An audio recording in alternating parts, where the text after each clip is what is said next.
you're so eloquent on this. So I guess any kind of final thoughts that you would like to share to global leaders listening to this about what they can do to be a transformational leader in this space? Well, just continuing on from that power in proximity, I believe really strongly, Diane, that we need to focus on driving, on role modeling a form of ethical leadership, which has a fundamental belief in the dignity and the rights of others at its heart. And, through that, and if we just think and reflect for a second as leaders, if we really had that at our heart in every dialogue, in every communication that we ever shared, what that would mean in shaping our engagement with our staff and with our customers and our suppliers.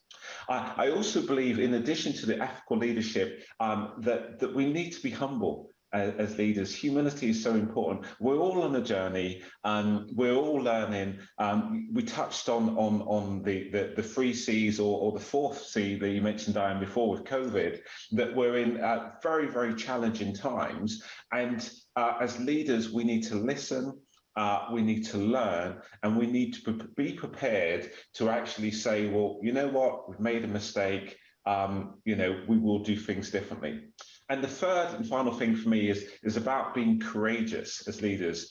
It's about being prepared, if necessary, to stand alone in doing what's right over the long term.